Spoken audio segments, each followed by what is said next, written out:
And this is a question, it's not an attack on you. And I'm saying to you, this is the reason a credibility of a witness could become a problem to members of parliament or to an investigatorial committee. If questions are defeating you, there's nothing I can do for you. You get me, Mr. O'Sullivan? I don't think there's anything I can do. There's no training that anybody needs to go and get some training. The last person in the room who's going to speak about training is you. You know that you have done even constitutional training when you did not have the proper qualifications. It's not the training that is in question. The question is, what were the circumstances? What were the circumstances in which you paid an admission of guilt fine on a GBV case? And I would invite you never to bother contacting me again, because I don't. Okay, that's fine. Bye then. Thank you. It's 1100 hours, Bantwana Benkosi. Hello and welcome back to News and Politics. My name is Nikiwe. Guys, I came across a very fiery interview between Dr. Mbuyiseni Ndlozi and Paul O'Sullivan. So the interview started very calmly. As you can see, things were very amicable, and Dr. Ndlozi did let Paul talk for like a good 6 minutes, where Paul was just telling his stories and not really answering the question to the point, but literally just like mumbling and talking. But as things progressed, it seems like things just took a turn and things started going haywire, right? It got to a point where Dr. Mbuyiseni Ndlozi asked a question to Paul O'Sullivan. He asked him about the lifestyle audit that he performed on Masemola, which Paul O'Sullivan claims that he was hired by someone from the presidency called Bejani Chauke. One of the claims you make, and I suppose it's in your state capture point 3, mark point 3, as you put it, is the forensic or rather lifestyle audit you conducted on Masemola and Mkhwanazi, which specifically with regards to Masemola related to the moment prior to his appointment. We do have a statement because in a YouTube video you had claimed that Bejani had called you and requested you to do a lifestyle audit on the people that were shortlisted for police commissioner.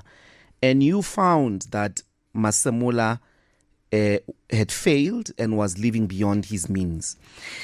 Bejani says they've never asked you to conduct lifestyle audits. In fact, they never contracted you to.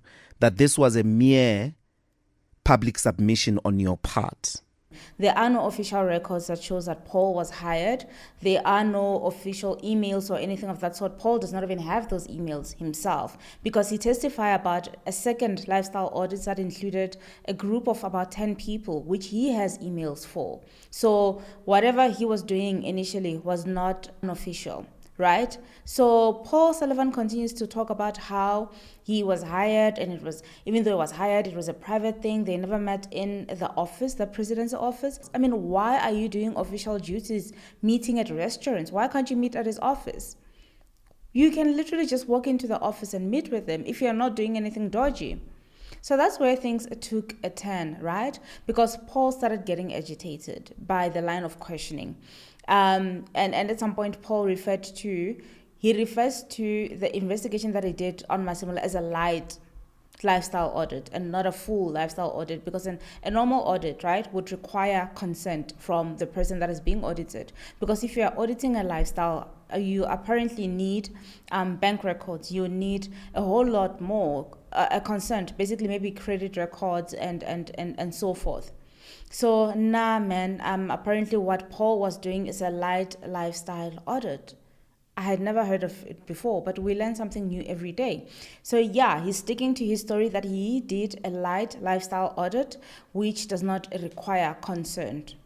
So Ndlozi pushed and said, now show me a law that says that you can conduct a light lifestyle audit on someone.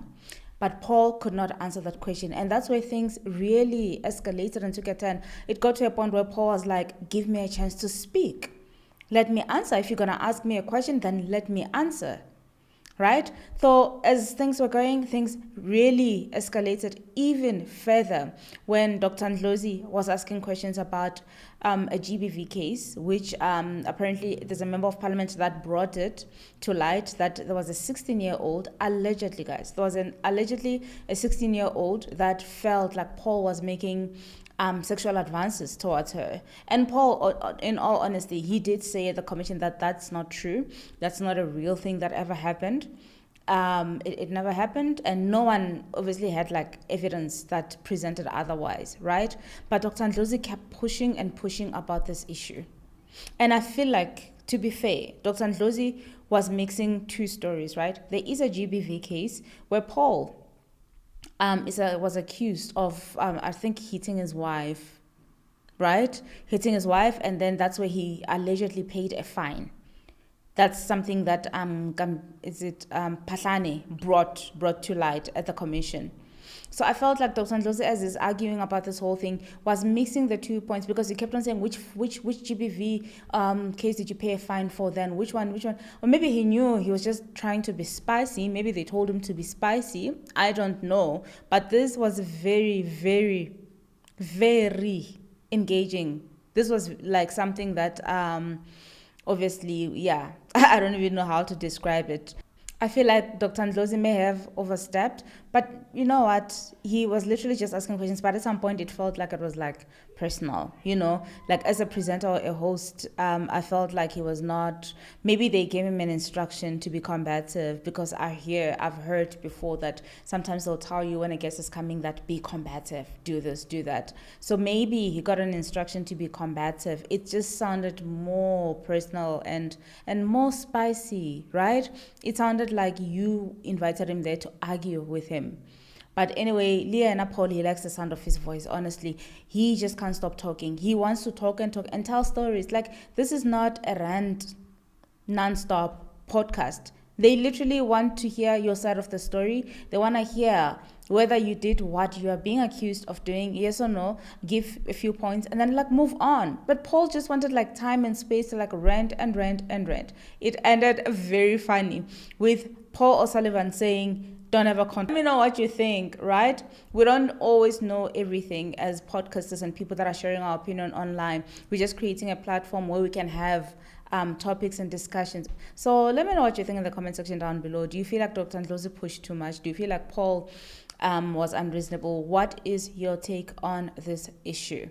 My name is Nikiwe, and I'll see you on the next one. One can't obstruct witnesses. The law actually uses the word, the Powers and Privileges Act actually uses the word obstruct.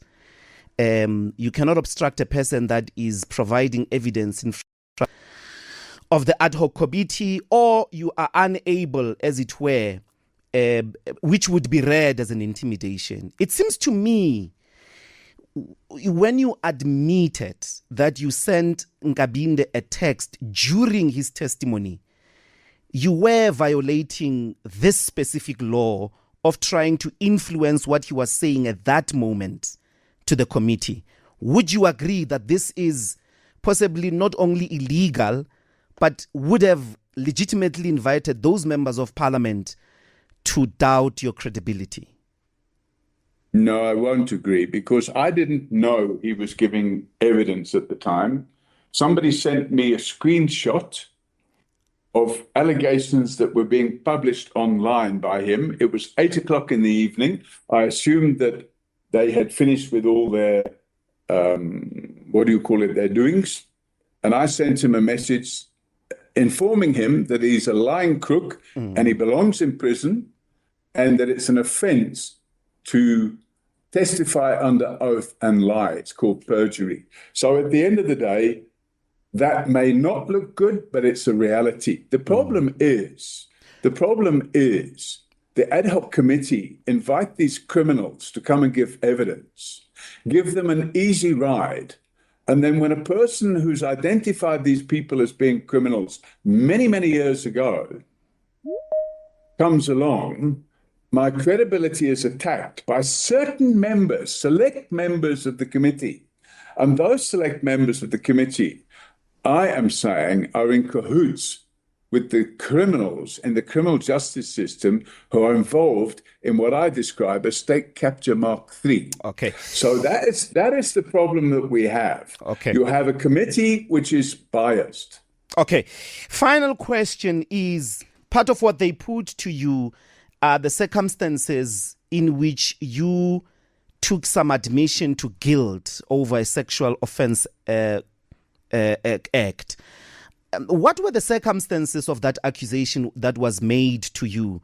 Because what is flying around is that you were accused by an underage woman to have made undue sexual advances to them, and to the effect that they were underage is that at the time they were 16 years old. Is this true that a woman who was 16 years old at the time accused you of sexual advances that were unwanted? You know, this is absolute rubbish, and I'm absolutely shocked. I can't remember which member it was that made that allegation, but at the time, I made it clear that that was fabricated and absolute rubbish. And if that member wants to come forward, I'll have a debate with him, and he must give the name and date and time and place and everything where these allegations took place. And it's complete lie, and it's been done only to discredit maliciously and dishonestly defame me and destroy my credibility. I am not in the business of making sexual advances, not only to children, but not to anybody. I'm happily married, and I've got no wish, desire, or intention to be involved with anything of that nature. What admission of a fine did you pay? Let me finish, please. You know, I have 5 minutes left. Remember me, I'm on radio. What I don't like doing is for people to make allegations, false, dishonest, and defamatory allegations, and having made these false, dishonest, and defamatory allegations, to then prevent me. This is exactly what the committee were doing, and it's exactly what you're doing now. You cannot sit there. But Mr. O'Sullivan, what fine? You said you paid an admission of 500, which was an admission of guilt. No. What were the circumstances of that admission? I said nothing of the kind. You are completely mixing up what was said. Okay. And I think you're completely mixing up what was said. Okay, please correct the record then. You yourself are being malicious. You need to go back. But what admission of guilt did you pay? What admission of guilt did you pay? Play the tape again and listen to what was said instead of siding with criminals. No, it's a question. I'm not siding with them. What you've done this morning is you've destroyed your own credibility, and you've destroyed the credibility of Power FM. Are you going to explain what admission of guilt did you? What were the circumstances of the admission of guilt that you paid? A better place for all what South admission Africans, of guilt and then I have circumstances to be attacked, did you not ever? only by I'm not attacking you, Mr. O'Sullivan. When you feel the heat beneath your skin, you think you are being attacked. The question is simple. The question is simple. What were the circumstances of admission of guilt? I think you need to go back and have some training. But we are asking a simple question. What circumstances of admission of guilt? What were the circumstances of admission of guilt with regards to GBV case did you get involved in? That's the question. That's why members of parliament were questioning your credibility, is that you said by your own admission there was a GBV case in which you did an admission of guilt, and then went on to compare it that you shouldn't have paid the 500 rands because it was like paying a traffic fine. This is a question. It's not an attack on you. And I'm saying to you, this is the reason a credibility of a witness could become a problem to members of parliament or to an investigatorial committee. If questions are defeating you, there's nothing I can do for you. You get me, Mr. O'Sullivan? I don't think there's anything I can There's do no for you training that anybody to needs. to go and get some training. The last person in the room who's going to speak about training is you. You know that you have done even constitutional training when you did not have the proper qualifications. It's not the training that is in question. With all due The respect, question you are lying is, again. what were the You are lying circumstances? What were the circumstances in which you paid an admission of guilt fine on a GBV case? That's the question. You are unable to answer this. You claim that you are being accused or you are being attacked. It's not an attack. That's the question. You don't dilly-dally over it and bring people's training and the credibility of power. I think you don't like being questioned. That's the point. And I would invite you never to bother contacting me again, because I don't Okay, like that's dealing fine. with Bye-bye dishonest people. then. Thank you. It's